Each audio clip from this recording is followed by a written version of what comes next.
if any of the sensation is cut, imagine if our touch sense is lost or if our vision is lost, it will also impact our emotional well-being as well. So that there is a direct evidence in neuroscience. So this is how what we can say our sensory and emotional areas are intricately intertwined.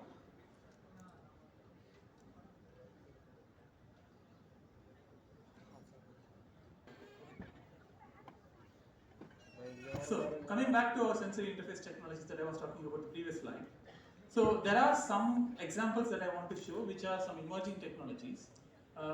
These are from my previous lab where I was doing my postdoc at UCL. So most of my work that I will be showing here are from either from UCL or from IIT Madras. For IIT Roorkee, I'm very new, so I'm settling up slowly, and then try to achieve something in the near future. And you can see in this first video clip. So this is a real video where a person can actually hold a virtual flower, and what are the various sensations that they can have. They can hold the flower, the texture of the flower, or they can feel the smell of the flower.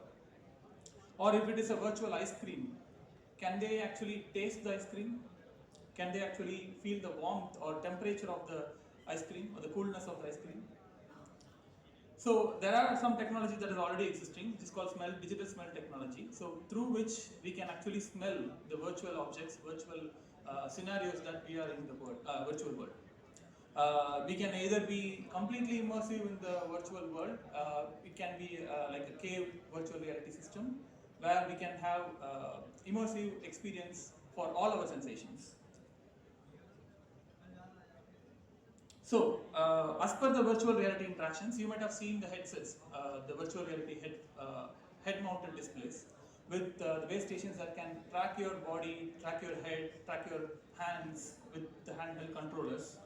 There are a variety of headsets available, including the extended reality headsets that are recently available in the market, including the Quest from Meta and also HTC Vive from HTC, and also you have Viro headset, which is much more expensive, and there is also virtual reality experience you can have from 3D surface displays or 3D wall projectors, or it can be like a completely immersive cave environment, which I was showing in the previous slide.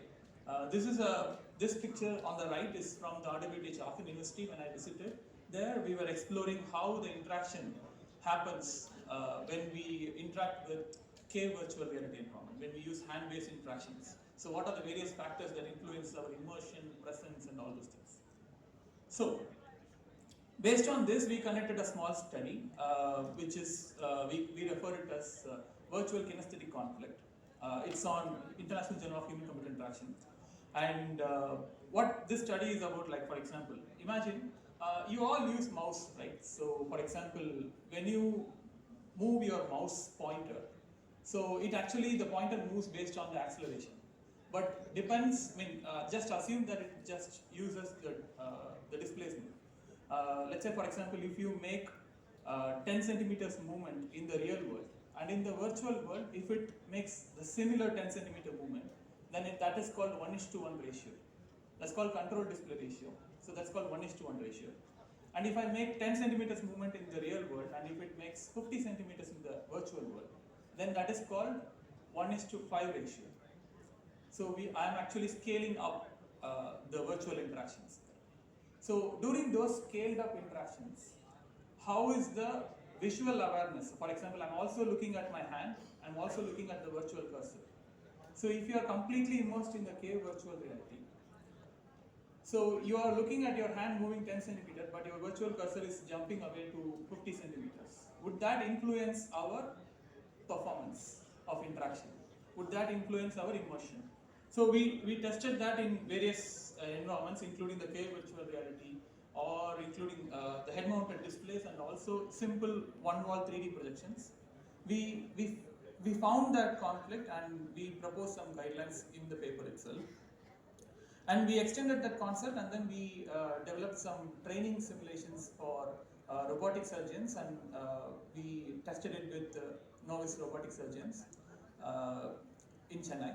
And also we we did some pilot studies with the Parkinson's disease rehabilitation. For the Parkinson's rehabilitation, we did with Parkinson's disease patients as well. This is to improve the motor skills, fine motor skills training system.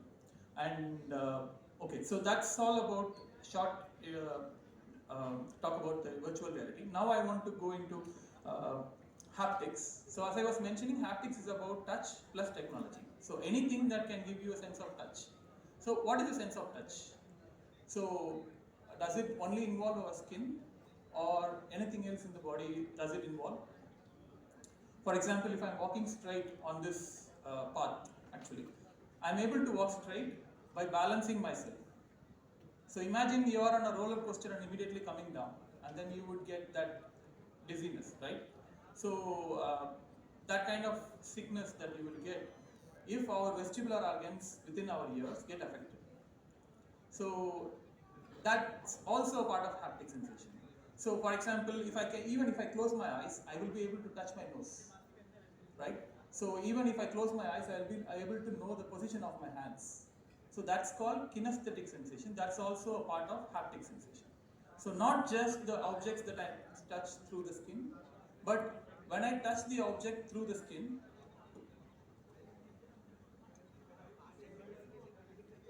just a second, my battery is low. Just into further, like for example, emotions or the memory, and then association with the previous experience and all those things.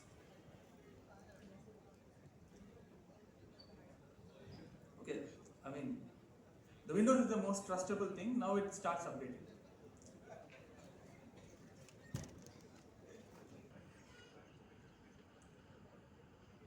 And you might have most of you have already seen this. Any name of this? What's the brand name of this?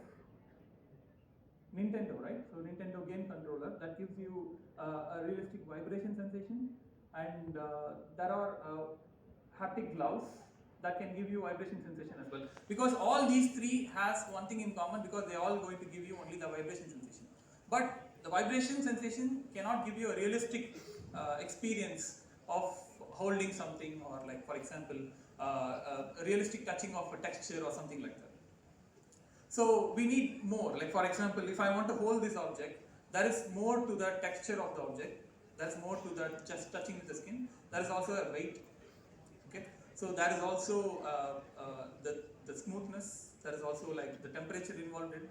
So can we simulate all these things in a virtual object? So that's the idea. And this is another example where they were using haptics for robotic surgery. So you would have heard about the real surgery, where the surgeon would be able to feel the way that they are actually make an incision. So they can able to feel the skin, they can able to feel the muscle or tissue or the bone, anything, the bony parts. So there will be a difference in the force that they feel it in their fingers. But most of the robotic surgery devices that are being currently used, for example, the Da Vinci robot, they will never give you that kind of sensation, because the doctor is somewhere sitting in front of the console and they are just operating the controllers. But here they will never get that feeling of incision and the suturing and all those things. The Senhance is, this brand is called Senhance. It's not clear here. So they are the first to bring some kind of haptic sensations in robotic surgery. And this is another example where a person on Earth can explore, this is from European Space Agency, where a person on Earth can explore the space objects using the robots in the space. So they can actually feel the objects, specifically the physical properties of the objects from the Earth. So compared to these two things, what is the main thing that is important that we need to consider here? So in robotic surgery, if you want to simulate that kind of force, then you need to know what is the force that they are actually being conveyed to the doctor or the surgeon that they are doing actually, because the skin have different kind of forces. The bone can have like much more higher forces. These kind of parameters that you need to know before you design something here. So, and also in space, the physical properties are completely different. It's not same as here. The gravity changes. So, you need to know what is actually happening in the space before you design something here. So, these are the things that we need to consider before we design something for a futuristic interface technology. So, as I was mentioning, this is a quick recap of what I was explaining here. So, haptics involve not only the skin, which is having a lot of, our skin has a lot of sensors. So, these are some of the sensors that are listed on the right side. These are the majority of the sensors, but not all. They are responsible for everything that we touch or being touched. So they convey those information to the brain. And also we have touch sensation throughout our body, in our muscles, joints, and also behind our ears as vestibular apparatus, as I was mentioning, for the balance. So these muscle and joint sensors are very important to hold an object or to balance an object in your hand, to apply the specific amount of force that we need to apply, and all these things. And all these information go to one specific region of the brain, which is the somatosensory cortex of the brain. And before diving into this, I also want to tell you we have two different types of skins, right? So one is hairy skin and non-hairy skin. So imagine when you look something visually, and if it is like emotionally engaging, something like that, or emotionally arousing, something like that. Everything that you see goes to or sensed by the receptors within the eye, right? So behind the eye we have retina, and the retina has rods and cones that senses any kind of information that we see, and anything that is related to emotions of this specific scene that you are seeing are processed within the brain, not by the rods and cones, right? So we see everything through our rods and cones, the sensors in the eye, that are given to the brain, and internally we feel all the emotions and everything. But unlike any other sensors, touch has unique sensors in our skin. This has been recently discovered in the past 2 decades, that touch has a unique sensor in our hairy skin that can convey whether the touch is pleasant or unpleasant without even worrying about the type of touch or anything. So for example, if I do a gentle stroke on the forearm, which is a hairy skin, that the receptors in this hairy skin can convey information directly to the emotional area of the brain without even interpreting what is the information that is given actually. So that was recently discovered in the past 2 decades. So so that's the difference between the hairy skin and non-hairy skin, and most of the information goes through spinal cord to the brain. And if you look at this image, a baby is trying to explore an object, right? So it tries to touch an object, it tries to explore in a way that it wants to know more about the object, or it plays with the object, it simply plays with the object.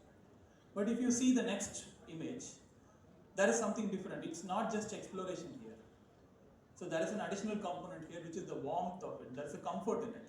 So that kind of emotional connection is established in this type of touch. So there are 2 types of touch. One is discriminative touch, which involves gathering information around us and all these things. And there is another type of touch which is called affective touch, and that involves how we convey our emotions or how we perceive our emotions through touch. So that applies to adults as well. So we like to convey our emotions to our partners, to our friends, to our parents, and a lot of things. Okay, so let's say if you want to build or design a future technology like a glove, let's say, and you want to evaluate it before it is given to the user, let's say. So what are the things that you need to consider? Any quick points? Let's say you want to design a glove that can simulate a virtual object. Let's say there is no apple here, but the glove is trying to make you feel that you are actually holding a virtual apple. So in that case, what are the things that you need to consider when you design this kind of glove? Texture, that's perfect. Hardness and softness. Mass, exactly. Shape, that's very crucial. Any more points? Cool. So these are really valid points. And when I was asking students at IIT Roorkee the same question, they were also along with these points, they were also making the points like in terms of form, like because there were beautiful statements made in the previous talks. The form follows function, and then professor is the function first, and then it should serve the form as well. Then only I will buy the shirt as well. So to me, the definition of design varies a lot depending on who it is actually. But it all comes together at one point. And to me, the function is very much important. And then you can focus on the form so that it finally reaches the user and it is usable. When I was having a discussion with a doctor at UCL Hospital in London, so he is the director of neurology department, and he was mentioning to me that he has a very nice engineering solution for a specific problem that he wants to diagnose from the patients. That is, so in terms of UX dimensions, based on my literature survey and also my work, so I would like to classify this evaluation in terms of physical feedback. For example, whatever the force is, whatever the intensity and the frequency that is generated by this specific glove, that needs to be validated and evaluated, right? And then not every physical parameters can be perceived by humans, right? So I cannot hear any sound above 20 kilohertz, but there are some species that can hear, right? So what is that species? Bats can hear actually. So bats can hear sounds which are more than 20 kilohertz frequency. But I cannot design something that is not perceivable by the humans. So I need to have another layer of evaluation which is called perception. So I need to make sure that it is physically available, it is perceptually available, and also I can have other studies in terms of emotions, memory, and a lot of things I can do as well in terms of experience. So, and also usability has to be put in context as well. So this is the framework that I would like to like emphasize here. So it needs to be we need to make sure that it's physically, perceptually, and in terms of experientially it is available, that the things that you design. So one simple example that I want to give you, because I was working on this for the past 2.5 years at UCL. So it's called contactless touch. It's a device that can give you a sense of touch without contact with the device. So it gives you ultrasound sensation, and the ultrasound sensation hits you on the skin, and it can draw some patterns on your palm, or it can render a 3D object or a 2D object that you can touch and feel with your hands. So imagine when you are in a virtual reality, you can interact with imagine when you are in a virtual reality and you can interact with this device, but you don't see the device actually, you are in a virtual reality of course, and you can actually feel the objects in the virtual world by interacting with this device. So there will be a hand tracking system also that is embedded in it, so that can sense your hand movements, and wherever you move it can project the sensations to your hand so that you can feel the virtual objects in your hand. So this works. How it works? It's in the middle. You can see there is an array of speakers. Each emits ultrasound, but the sensation is very small that it cannot be felt in your skin. But you have array of speakers, and you change the timing of each signals, and because of this timing difference, it's called phased array, because of this timing difference, it all gets added up at one point in time, it creates a pressure point. So that can be felt in our skin. So that's the concept here actually. So using this, we conducted a lot of studies in terms of physical evaluation, because I was mentioning about physical, perceptual and emotional evaluation and experience evaluation as well. So this is an example of physical and perceptual evaluation. So where actually we drew some simple circle, and then we asked, we first measured using sensors what's the force, pressure, and the frequency, and also if there is any temperature involved in it, or all these things we measured. And also we measured in terms of perceived intensity. The last point you can see that I mentioned perceived intensity, which is nothing but, of course, there is intensity which is physically available. We need to ensure that it is perceptually available. And then we conducted some studies in terms of drawings. So, for example, tactile communication. We drew some numbers on their palm and we asked participants whether they can recognize it or not. So, this was the confusion matrix. From that, actually, it's not great, but they are getting there actually. And why it is called Mind Touch? Because I added another aspect to it because I wanted to see if people are more attentive, will they be able to recognize these numbers clearly? So how can you make them being more attentive? So I tried giving them make them listen some music or watch some videos or something like that. But it was not that much effective. But then I came to know about the mindfulness meditation. So I made them do some mindfulness meditation for 10 minutes before they do this task with two different groups actually. So and then we tested it, and then we found, of course, we found some significant improvement for those who did with mindfulness meditation. So one of the reviewers mentioned that this is a method for putting users in a more adequate state using haptic interfaces. So this was the most recent work just before I was leaving UCL. Can we use this device as a communication between two people? Let's say, for example, if I have, we recruited actually romantic couples. These two are not romantic couples because that's me, that's not my wife actually. So that's another, this is just a staged picture actually. And the real participants were all romantic couples. So they had to be in a relationship at least one year or something like that. We made sure that. And we asked that there is a sender and there is a receiver. So the receiver is on your left, right? Yes, on your left, and the sender is on your right. And the sender can draw patterns on the touchpad or touch screen, as you see on the top video. Real time, the receiver can feel it on their lips, palm and forearm using the haptic device.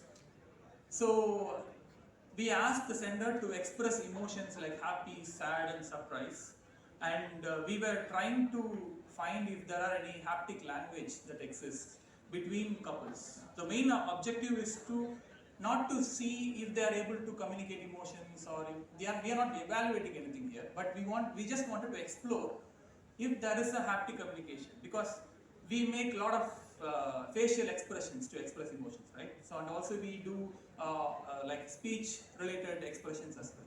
So there must be definitely haptic expressions, because when we are in person, we can touch each other and we can hug each other to express our emotions. But when we are in long distance apart, if there is a such kind of equipment or device or something like that, can we still be able to express our emotions through touch? So that was the idea.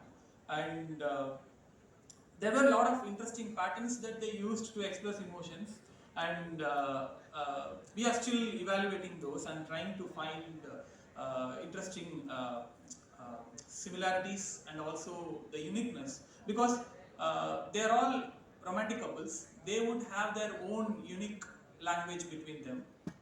Also, there will be some commonalities as well. So, for example, sadness, they were all drawing very slow. So we measured the speed as well.